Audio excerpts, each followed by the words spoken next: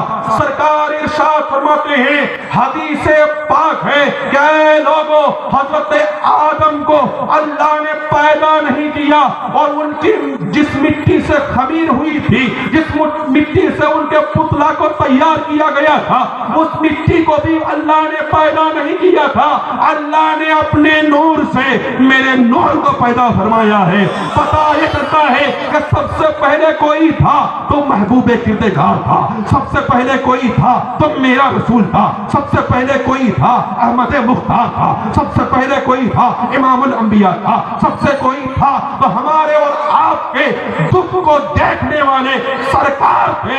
اسی لیے تو شاعر یہ کہتا ہے کون دیتا ہے دینے کو منہ چاہیے، کون دیتا ہے دینے کو منہ چاہیے، دینے والا ہے سچا ہمارا۔ پتہ یہ چلتا ہے کہ اللہ رب العزت نے سب سے پہلے میرے سرکار کو پیدا فرمایا، اس کے بعد پوری دنیا کو سجایا سرکار کے نور سے۔ سرکار خود ارشاد فرماتے ہیں حدیث پاک ہے کہ اللہ رب العزت نے سب سے پہلے اپنے نور سے میرے نور کو پیدا فرمایا، یعنی کہ اللہ رب العزت نے اپنے نور سے میرے نور کو پیدا فرمایا۔ پھر سرکار ارشاد فرماتے ہیں حدیث قدسی ہے، اللہ رب العزت کا فرمان ہے کہ اللہ رب العزت ارشاد فرماتا ہے کہ مجھے میری عزت کی قسم اے محبوب اگر آپ کو پیدا کرنا مقصد نہ ہوتا تو میں اپنی ربوبیت بھی دنیا میں ظاہر نہیں کرتا۔ پتہ یہ چلتا ہے اللہ رب العزت نے سب سے پہلے میرے نبی کو پیدا فرمایا، اس میں کوئی شک و شبہ کی گنجائش ہی نہیں۔ تھک گئے کیا؟ تھک گئے ہم لوگ؟ میں تھکا نہیں، ہاتھوں کو اٹھا کر بولیے سبحان اللہ۔ سننا چاہتے ہیں نا؟ ہر رات سننا ہے آپ لوگوں کو۔ شیریں زبان والے تو ابھی باقی ہیں، میں تو اردو بول رہا ہوں، مادری زبان والے ابھی باقی ہیں، بنگلہ بولی بولنے والے ابھی باقی ہیں۔ ماشاءاللہ تقریر ہوگی، رحمت کی برسات ہوگی اور آپ حضرات جھماجھم برسات میں بیٹھیں گے، سویرا ہوگا، دعائیں خیر ہونے سے پہلے اللہ رب العزت بخش دے گا اور جنتی لوگوں میں آپ حضرات کا نام لکھ دیا جائے گا۔ بولیے میرے سرکار علیہ السلام کا اخلاق دیکھ لیجئے. اخلاق دیکھیں گے نا, سنیں گے نا, سنیں گے. میرے سرکار علیہ السلام کا اخلاق دیکھیے. ہم لوگ کیا کرتے ہیں, ہم لوگ یہ سوچا کرتے ہیں اللہ نے دولت دے دیا تو ہم لوگ دنیا کے کم ظرف لوگوں کو, غریب لوگوں کو انسان نہیں سوچا کرتے. آپ حضرات دیکھیں ہوں گے, سب نہیں, اللہ ماشاء اللہ کچھ لوگ تو وہ ہیں امیر ہونے کے باوجود بھی غریبوں پر جو ہے اپنے دل کو نچھاور کر دیتے ہیں. یہ غریب ہونے سے کیا ہوگا, لیکن اللہ کا بندہ ہے, اللہ کی مخلوق ہے, یہی ہونا چاہیے. اللہ کے رسول صلی اللہ علیہ وسلم امام الانبیاء, میرے سرکار علیہ السلام سے بڑھ کر امیر دنیا میں کوئی نہیں ہے. کسی کو اللہ رب العزت نے اتنا امیر پیدا نہیں کیا, لیکن اخلاق دیکھ لیجئے. میرے سرکار علیہ السلام کے تعلق سے میں چند باتیں آپ حضرات کو یہ بتا رہا تھا کہ میرے سرکار علیہ السلام نکاح فرماتے ہیں اور حضرت ام المؤمنین حضرت عائشہ صدیقہ رضی اللہ تعالی عنہا سے نکاح فرماتے ہیں.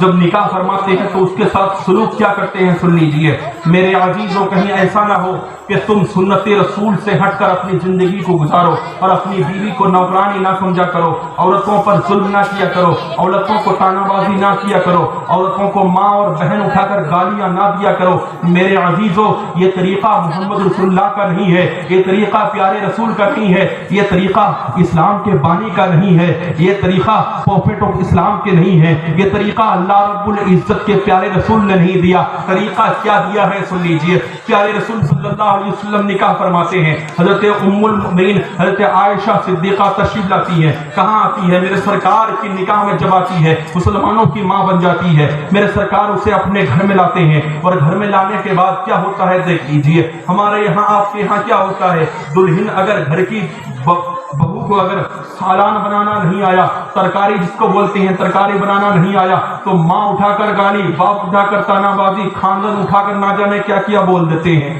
آئیے پیارے رسول کی شکل چھائے میں آئیے. میرے سرکار علیہ السلام کے یہاں جب سب سے پہلی رات حضرت عائشہ صدیقہ سلام اللہ علیہا آئی, ام المؤمنین مسلمانوں کی ماں آئی, تو میرے سرکار علیہ السلام اس کو ارشاد فرماتے ہیں, پوچھتے ہیں رات ہو گئی, جب کھانے پینے کا وقت آیا, سرکار ارشاد فرماتے ہیں کہ عائشہ تو نے کھانے کے لیے کچھ پکائی ہے؟ تو میرے سرکار کی بارگاہ میں وہ کہنے لگتی ہے کہ حضور میری اماں مجھ کو کھانا بنانا نہیں سکھائی ہے. بولیے زور سے سبحان اللہ. میری اماں مجھ کو کھانا بنانا نہیں سکھائی ہے. میرے عزیزو, آج اگر کوئی میری بہن کی زبان سے یہ الفاظ نکل جائے تو نہ جانے اس کے گھر والے کیا کیا تانا بازی کرتے ہیں. میرے پیارے, اپنی بیوی پر, اپنے گھر کی بہو پر میری ماں بہن بھی سن رہی ہے, اگر تیرے یہاں بہو آئی ہے تو تو بھی ایسا ظلم نہ کیا کر, بلکہ بہو کو اپنی بیٹی سوچا کر, اور بیٹیوں سے کہتا ہوں کہ ساس کو اپنی ماں سوچ لیا کر. اگر ایسا ہو جائے,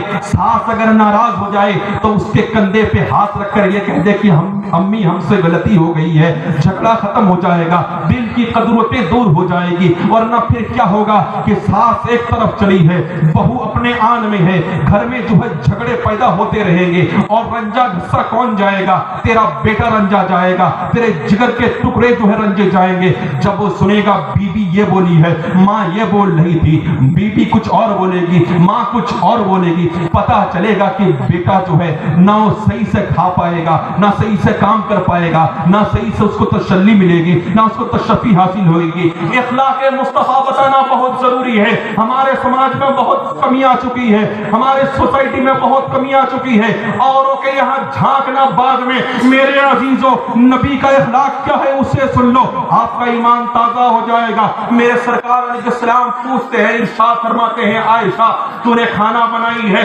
کھانے کے لیے کچھ بنائی ہے؟ سرکار علیہ السلام باہر سے تشریف لاتے ہیں, جب پوچھتے ہیں تو اماں عائشہ عرض کرنے لگتی ہے کہ سرکار میری اماں مجھ کو کھانا بنانا نہیں سکھائی, روٹی پکانا نہیں سکھائی, سالن بنانا نہیں سکھائی. میرے سرکار علیہ السلام ارشاد فرماتے ہیں کہ آؤ میں تمہیں سکھاتا ہوں کیسے روٹی پکایا جاتا ہے, آؤ میں تمہیں سکھاتا ہوں کیسے سالن بنایا جاتا ہے. اگر یہی چرچا شوہر کے نزدیک آ جائے, یہی محبت ساس کے نزدیک آ جائے بہو کے لیے, قسم خدا کی گھر گھر نہیں رہے گا, گھر میں تو رحمت کی برسات برس جائے گی. بولیے نہ زور سے. میرے سرکار علیہ علیہ السلام ارشاد فرماتے ہیں کہ آؤ میں تمہیں بتاتا ہوں، 2 آدمی کھائے گا تو پھر 2 آدمی کا کھانا بنانا ہے تو اتنا آٹا لینا ہے، 3 آدمی کا کھانا بنانا ہے تو اتنا آٹا لینا ہے۔ آٹا کا برتن سرکار اٹھاتے ہیں، پانی کا برتن اٹھاتے ہیں اور ایک جگہ پر رکھ دیتے ہیں۔ اما عائشہ آ کر وہیں پہ بیٹھ جاتی ہے، سرکار علیہ السلام آٹا نکالتے ہیں اور آٹا میں کتنا پانی ڈالنا پڑے گا سرکار علیہ السلام ڈالتے ہیں اور ڈالنے کے بعد اس کو گونتے ہیں، اس کو چکٹتے ہیں۔ چکٹنے کے بعد پیارے رسول صلی اللہ علیہ وسلم اپنے ہاتھ سے چولہا جلاتے ہیں اور چولہا جلانے کے بعد اس کے اوپر تاؤ رکھتے ہیں، روٹی کو بیلتے ہیں۔ بیلنے کے بعد سرکار علیہ السلام روٹی کو تاؤ میں رکھتے ہیں، اما عائشہ کو قریب میں بٹھاتے ہیں، کہا کہ تم دیکھتی رہو کیسے روٹی بنایا جاتا ہے، بولو سبحان اللہ۔ میرے سرکار علیہ السلام کی مقدس بیوی حضرت عائشہ صدیقہ رضی اللہ تعالی عنہا ارشاد فرماتی ہیں کہ سب سے پہلے جو ہے مجھے محمد رسول اللہ نے کیا سکھایا ہے، روٹی پکانا سکھایا ہے، کھانا بنانا سکھایا ہے۔ روٹی تیار ہو گیا، سرکار سالن بناتے ہیں، ترکاری بناتے ہیں اور بنانے کے بعد دسترخوان بچھاتے ہیں۔ بچھانے کے بعد اما عائشہ کو بلاتے ہیں، کھانا لگاتے ہیں اور میاں بی بی دونوں بیٹھتے ہیں، پیارے رسول بیٹھے ہیں، اما عائشہ بیٹھی ہے۔ سرکار علیہ السلام کی باتوں کو سننے کے بعد آپ کے دل میں یہ خیال آیا ہوگا کہ پہلا نوالا سرکار اپنے کھا لیے ہوں گے، نہیں، یہ جو ہے سہاگا رات کا معاملہ ہے۔ میرے عزیزوں، زندگی میں ضرور سہاگا رات آتی ہے، لوگ کیا کرتے ہیں امتیازی طور پر جو ہے بیوی کو کھلاتے ہیں، کوئی جو ہے مٹھائی کھلاتا ہے، کوئی دودھ پلاتا ہے، کوئی انمول تحفہ پیش کرتا ہے۔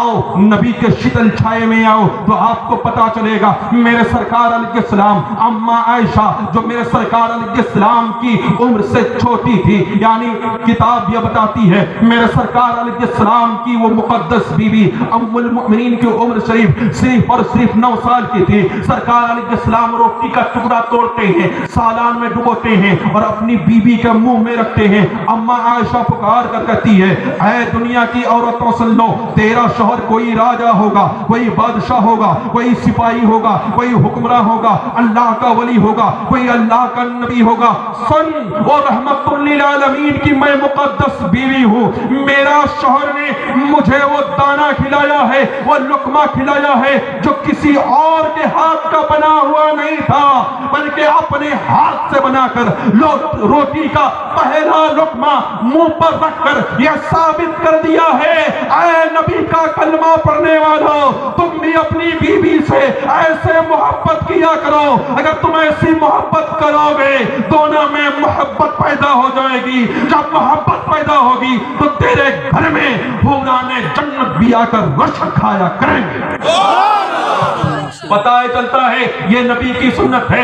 آج اگر میری بہنیں سن رہی ہیں یہی بات کو صرف سن لیں کہ نبی کی محبت ہے، نبی کی سنت ہے، اپنی بہو کے ساتھ میں ویسے ہی سلوک پیش کرنا ہے جیسے محمد رسول اللہ نے سلوک پیش کیا ہے۔ قسم خدا کی تو ساس بننے کے بعد یہ سوچ لے گی بچی ہے ابھی آئی ہے، میرے گھر کی لڑکی ہے، خاندان کے چشم و چراغ ہے، خاندان میں جنت کو جو ہے بانٹنے کے لیے آئی ہے، اس کے نسل سے جتنا بچہ پیدا ہوگا اسی کے پیر کے نیچے جنت ہے ان بچوں کی، میرے نسل کی یہ چشم و چراغ ہے، اور اس کو پکار کر کہے گی میری بیٹی سالن اس طریقے سے بنا لینا، روٹی اس طریقے سے بنا لینا، کھانا اس طریقے سے بنا لینا۔ جب وہ غلطی کر لے تو اسے سمجھا دینا، اپنی بیٹی جب سمجھ جاؤ گی پتا یہ چلے گا کہ وہ پلٹ کر تمہیں ماں سوچ لے گی، جھگڑا ختم ہو جائے گا، تیرا شوہر بھی خوش رہے گا، تیرا بچہ بھی خوش رہے گا، اور جو گھر خوش ہے یقینی طور پر علماء فرماتے ہیں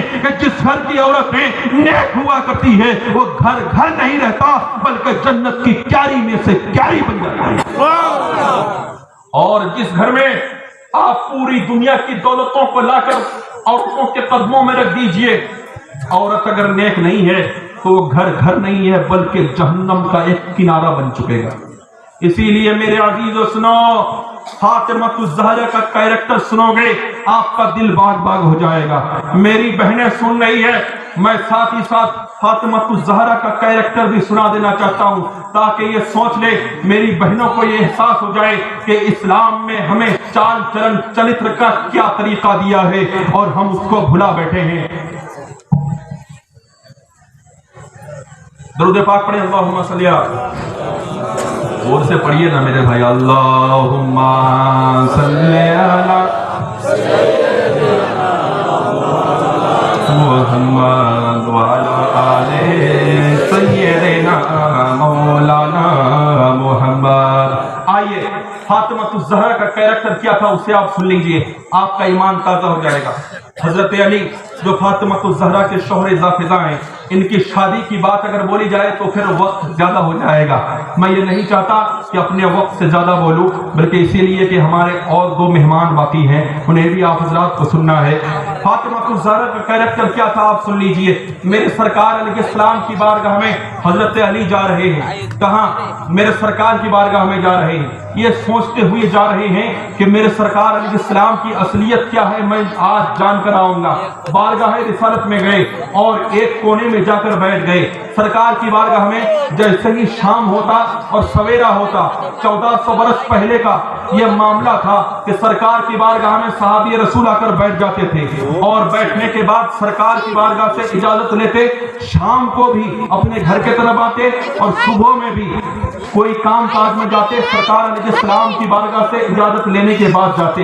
اتنے میں کیا ہوتا ہے، حضرت علی رات میں چلے، شام کے وقت میں چلے، جب دھیرے دھیرے رات ہوا تو سارے لوگ ایک ایک کر کے میرے سرکار کی بارگاہ سے چلے گئے۔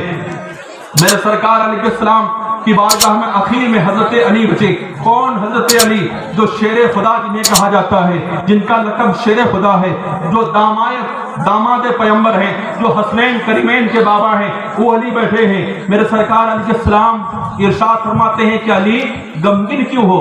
بولو، کچھ تو بولو، کچھ بولنا چاہتے ہو، تمہارے چہرے سے کچھ باتیں ظاہر ہو رہی ہے۔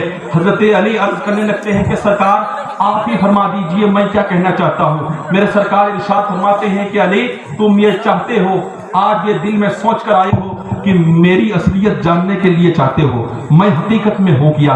اے علی تم میری اصلیت جاننا تو دور کی بات ہے، تمہاری بیوی فاطمہ الزہرا کی اصلیت ابھی تک نہیں جان سکے۔ کون فرما رہے ہیں؟ میرے سرکار ارشاد فرما رہے ہیں۔ کس کو فرما رہے ہیں؟ حضرت علی کو۔ اس وقت تاریخ یہ بتاتی ہے کہ حضرت علی کا 2 لاڈلا بیٹا ہو چکا تھا، یعنی حسنین کریمین دنیا میں تشریف لا چکے تھے۔ 2 بچے کے باپ کو میرے سرکار ارشاد فرما رہے ہیں کہ تم اپنی بیوی کی اصلیت کو نہیں جان سکے۔ اب آئیے حضرت علی نگاہ کو نیچی کیے اور بارگاہ رسالت سے اجازت طلب کیے، اپنے گھر کے طرف آ گئے۔ حضرت فاطمہ الزہرا کا اعجاز تھا، طریقہ تھا، میری بہنوں کان کھول کر سن لو، وہ یہ چاہتی تھی، ہمیشہ یہ کرتی تھی، جب تک اس کا شوہر گھر میں نہ آ جائے اس وقت تک کھاتی نہیں تھی، اس وقت تک پیتی نہیں تھی۔ آج کسی گھر میں دیکھا یہ جاتا ہے کہ شوہر آئے چاہے نہ آئے لیکن اس کا کوئی خبر لینے والا نہیں ہے۔ دکھ درد کو سہ کر جب ایک مرد قریب میں آتا ہے، ہمارے بزرگان دین ارشاد فرماتے ہیں کوئی بیوی اگر ایسا کرے کہ مرد اس کا تھک کر آئے، اخلاق مصطفیٰ کیا ہے بتا رہا ہوں، آپ سن لیجئے۔ یہ نہ سوچے کوئی کہ عورتوں کو تانا بازی کیا جا رہا ہے، ہرگز ایسا نہیں ہے۔ مذہب اسلام میں عورتوں کو کس طریقے سے چلنے کا ڈھنگ سکھایا ہے، وہ ڈھنگ آپ حضرات کی بارگاہ میں پیش کر رہا ہوں۔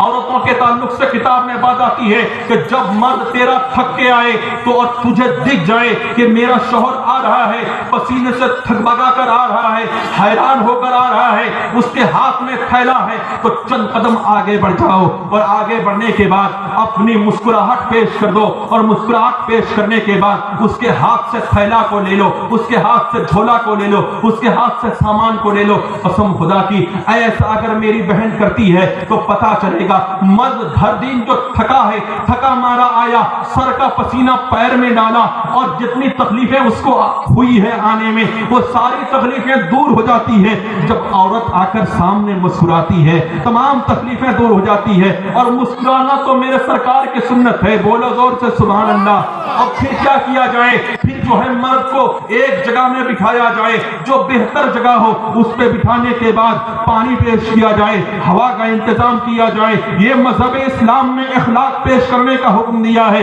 میری بہنوں تم کیا کرتی ہو اپنے شوہر کے ساتھ میں، جس کے ناراضگی خدا کی ناراضگی کتاب بتاتی ہے۔ خدا را ایسا نہ کرو، اپنے شوہر پر جو ہے یعنی رحم کھایا کرو، اللہ کی عذاب بہت سخت ہے۔ اگر یہ نرم جسم تیرا اگر اللہ کی کی عذاب اس کو اپنے آغوش میں لے گی، یقینی طور پر تم تس نس ہو جاؤ گی. کہیں ایسا نہ ہو بلکہ تم اپنے شوہر کو راضی رکھا کرو. آؤ فاطمہ الزہرا کی زندگی کو دیکھ لو. فاطمہ الزہرا رات کی تاریکی میں نبی پاک صلی اللہ علیہ وسلم کے داماد کے لیے انتظار کرتی ہے. حضرت علی سوچ سوچ کر چلے تھے، نبی ہے کیا کوئی 10 فٹ کا آدمی آتا سرکار کی بارگاہ میں، میرے سرکار 12 فٹ کا بن جاتے. کوئی 13 فٹ کا آدمی آتا، میرے سرکار 14 فٹ کا بن جاتے. یعنی ہمیشہ آدمی چھوٹا کرنے کی کوشش کرتا، میرے سرکار چھوٹا کو جو ہے کوئی انسان چھوٹا نہیں کر پاتا. ایک روز ایسا ہوا کہ ابو جہل بہت سہانا موقع دیکھا.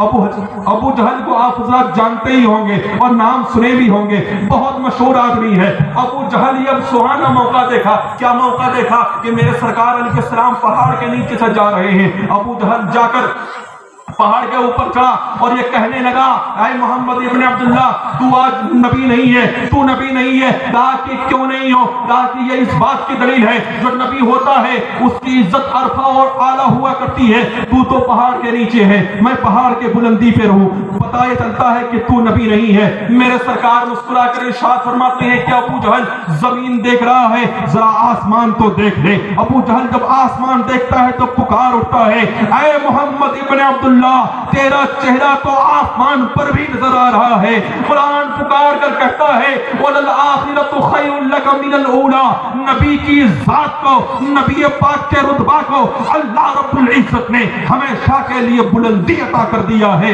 قرآن پکار کر کہتا ہے وَلَلْآخِرَةُ خَيْرٌ لَكَ مِنَ الْأُولَى. اب نبی پاک کی مقدس بیٹی کا اخلاق دیکھ لیجئے.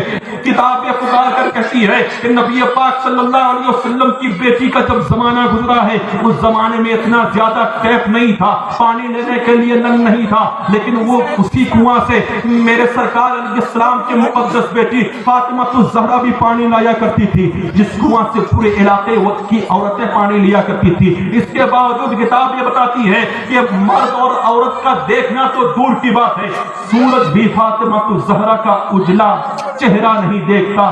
چہرہ دیکھنا تو دور کی بات ہے، لباس بھی نہیں دیکھتا. بولیے سبحان اللہ. آپ یہ سوچو گے پھر اس کنواں سے کیسے پانی لاتی؟ میرے عزیزو سنو، آج کے دور میں اس سوسائٹی میں، اس دنیا میں یہ سائنس اتنا ترقی کر رہی ہے کہ ہر ایک علاقے میں ٹیپ لگا دیا گیا، گھر گھر میں پانی کا انتظام کر دیا گیا. پھر بھی میری بہنیں نماز ادا نہیں کرتی. لیکن 1400 برس پہلے کی بات ہے، فاطمہ الزہرا پانی لانے کے لیے جاتی، کوئی بھی انسان چرند پرند اس کا چہرہ نہیں دیکھتا. جب رات کی تاریکی چھا جاتی، فاطمہ الزہرا کھڑکی سے جھانک کر دیکھتی کہ کوئی انسان تو نہیں چل رہا ہے، کوئی جانور تو نہیں ہے راہ میں، کوئی چرند پرند تو نہیں ہے. فاطمہ الزہرا جب مطمئن ہو جاتی تو ڈول اور بنگی لے کر اپنے گھر سے نکلتی اور کنواں سے پانی کھینچتی اور بنگی میں بہ بہ کر اپنے گھر میں 24 گھنٹہ کا پانی لے کر آتی. وضو کا پانی بھی لے لیتی، غسل کرنے کا پانی بھی لے لیتی، کھانا بنانے کا پانی بھی لے لیتی، حسنین کریمین کے غسل کا بھی پانی لے لیتی اور پینے کا بھی پانی لے لیتی. یہ اعجاز تھا.